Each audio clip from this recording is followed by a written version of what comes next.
Joining us this evening to explore the global resurgence of authoritarianism and its implications is Associate Professor within the Alan Gray Center for Values-Based Leadership at UCT's Graduate School of Business. He's also the founder of the Center for Analytics and Behavioral Change, Professor Camaren Peter. Professor, good evening. Thank you so much for joining us tonight. It's a pleasure to be with you and your audience.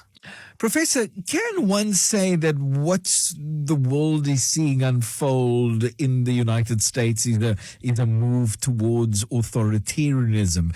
If it is indeed the case, what is shaping that move?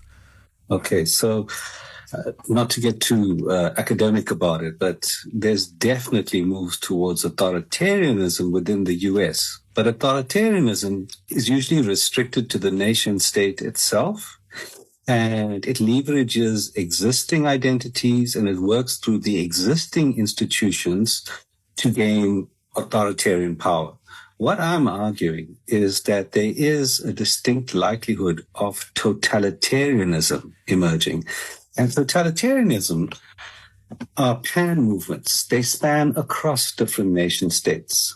And they don't work with existing identities as much as they prioritize a single identity, like the Nazis did, and they demolish the institutions and have tried to basically have absolute control over every aspect of life. So it's a significantly more threatening movement that my analysis speculates is emerging. What has been the progression or the development of the far right globally since the 1990s? So since the 1990s, and I'm an observer of this because, I lived 20 years under apartheid, and you never quite shake your paranoia about the right wing if you grew up under essentially what was a right-wing white supremacist state. And I have tracked the movements of the far right. And it started in the 90s, where they started connecting with each other from the US into the UK, into the EU, into Eastern Europe, as well as into Russia. And those linkages have matured over the past 30 years to the point where they have conferences with each other. They are very adept at sharing tactics to basically take over their conservative movements within their own countries. And through that, to ascend to power within them.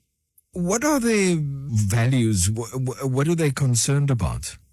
Well, look, there's a traditionalist kind of backlash towards what has been pretty much 30 or even 40 years of the emergence of progressive politics, which has spread along with globalization.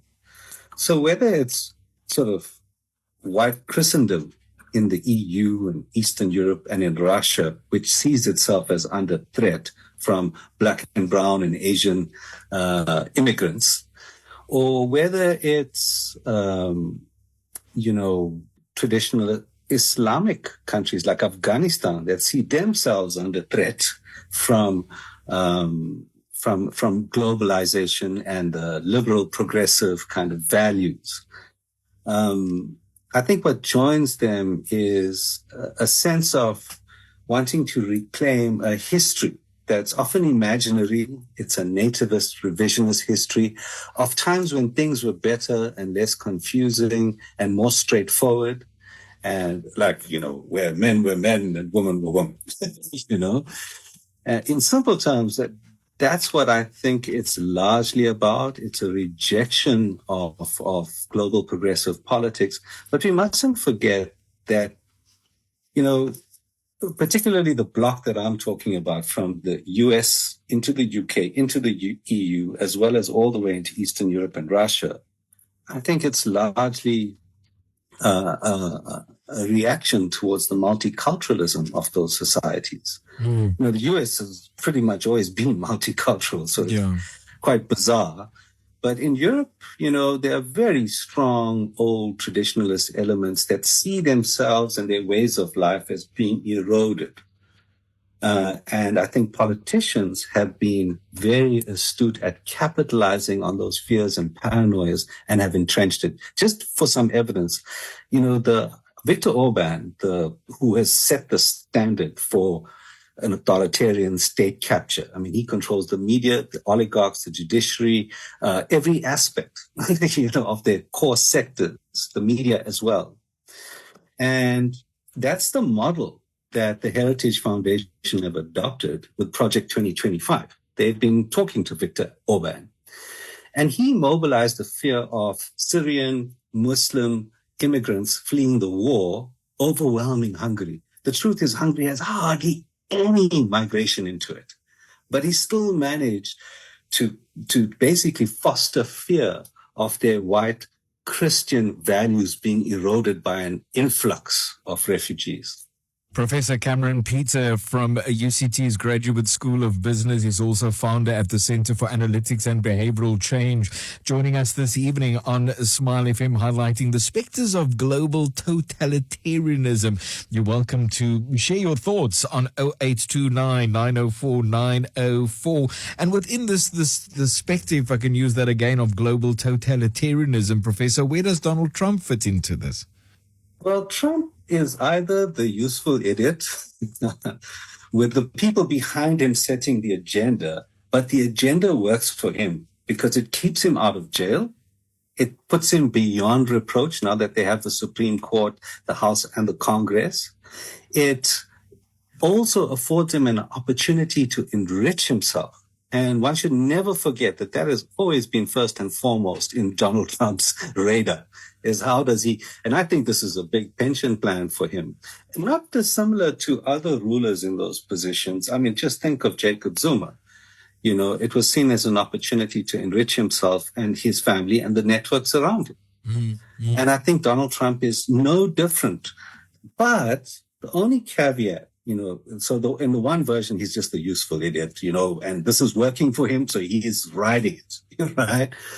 The other version is that he actually does harbor, white supremacist sentiments. And I think he does align with those fears that Americans may have about their kind of white Christian way of life being intruded upon by progressive liberal values. He does have a history of, he refused to denounce the head of the KKK, David Duke.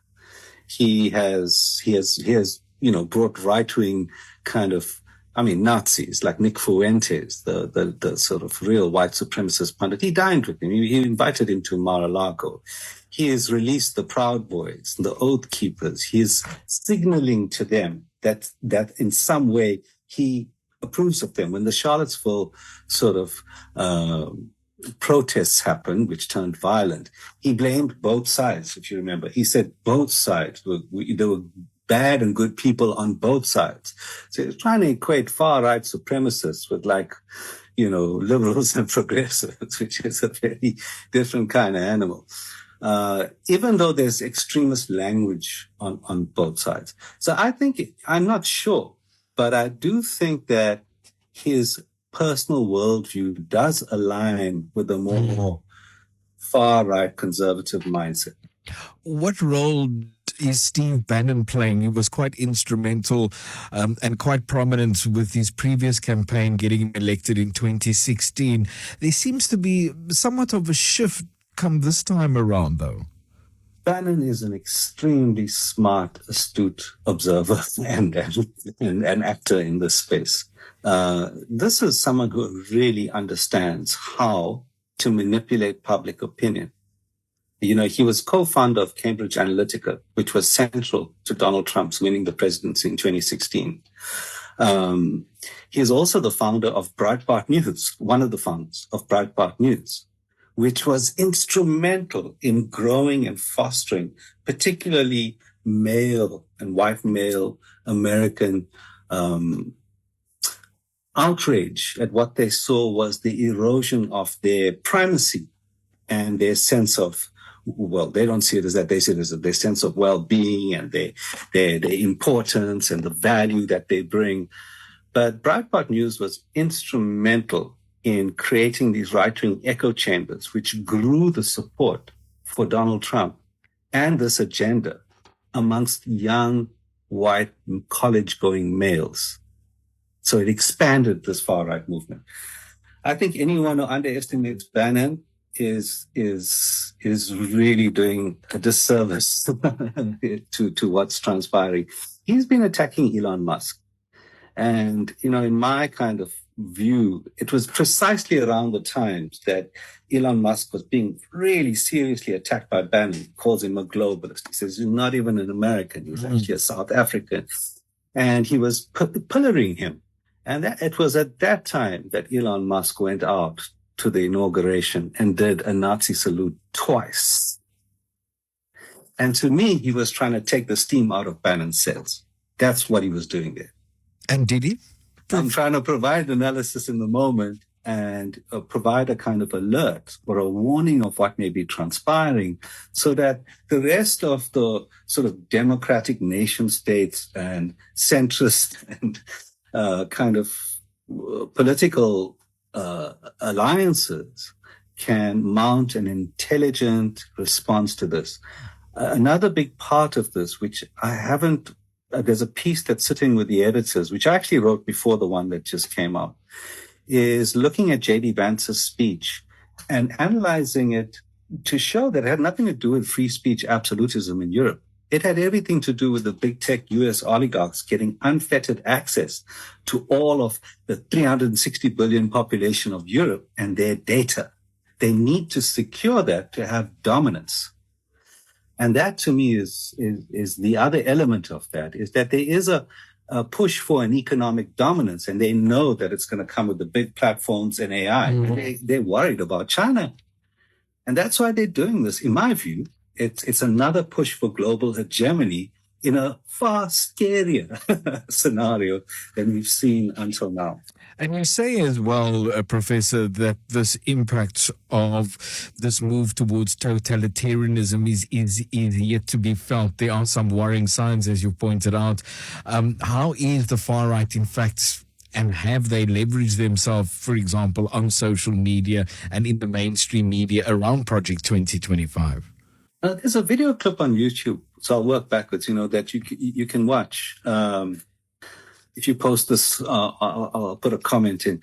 But basically, it shows that online media is dominated in the US. 82% or so is right-wing.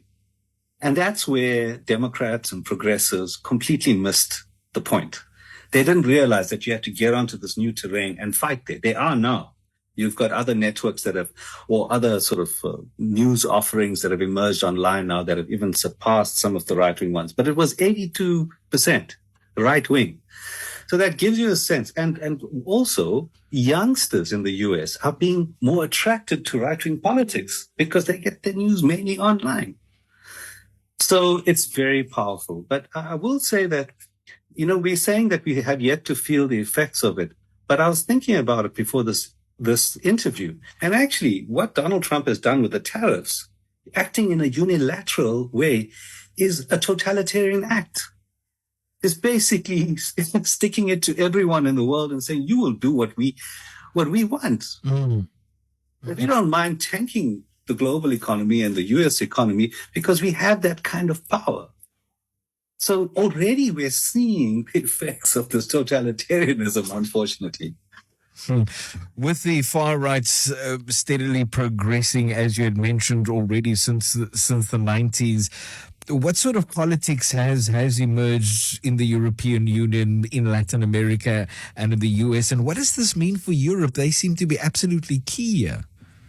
You have an emergence of right-wing politics across the world, from Philippines under Rodrigo Duterte to India under Narendra Modi, across Eastern Europe, Europe as well. I mean, I detail it all in my article, but it's very, very many countries that the ascendancy of right-wing parties has been quite prominent.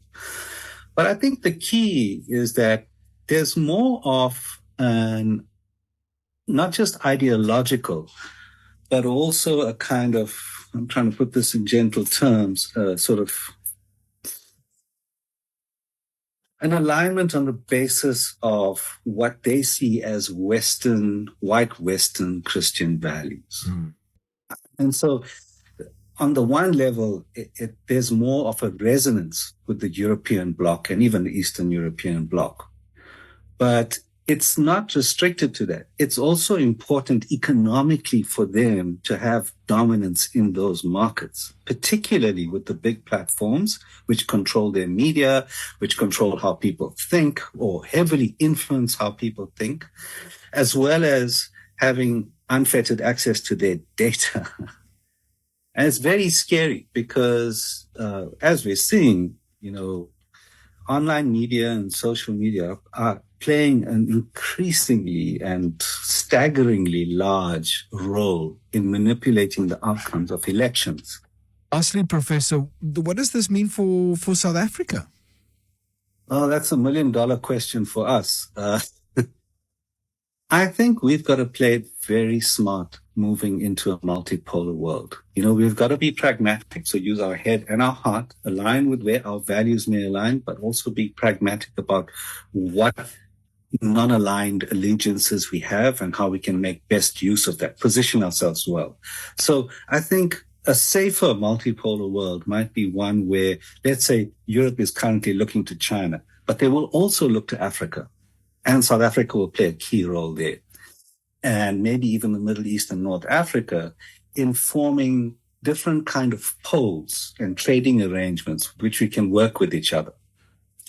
And I think instead of it just breaking up into kind of, the Western Bretton Woods kind of, well, that's under attack now anyway, but instead of just a Western versus BRICS polarity, so a bipolar world, we need multiple poles emerging in the world that can hopefully provide some kind of counterbalancing against each other so that we end up with a bit of more stability. So I think we've got to play it smart. If I had the ear of any kind of diplomats in South Africa, they should be working diplomatic relations right now and getting ourselves really aligned with the kinds of blocs, regional blocs like the EU and countries that we share ideological as well as kind of our principles with in many ways. And even those that we may not share all our principles with, but that we respect in any event, like your China's, for example, and be aligning ourselves and linking ourselves more closely with them so that we can buffer the effects of what's happening with the US. I would also say that we should be trying our best to mitigate what's happening with the US and try to broker some sense of reason. But I see there's one of the Republican senators is trying to get a bill through the US Senate, I think, which is to impose sanctions on South Africa. So I think we're in a very difficult position with the US right now for the next 4 years. And if Donald Trump gets a third term, which is illegal, but he says he's going to do it anyway, then we're in for quite a bit of strife. But it's also an opportunity for us to really capitalize and consolidate our other alliances and build good relations with them and find some stability through that. In the short term, though, I think it's going to be horrific, the impact of the funding cuts. Trade war. Professor Camaren Peter, Associate Professor within the Alan Gray Center for Values-Based Leadership at UCT's Graduate School of Business and the founder at the Center for Analytics and Behavioral Change. Appreciate your time and your insights. Thank you, Professor. Thank you for joining us. Thank you, Benito. It's a pleasure.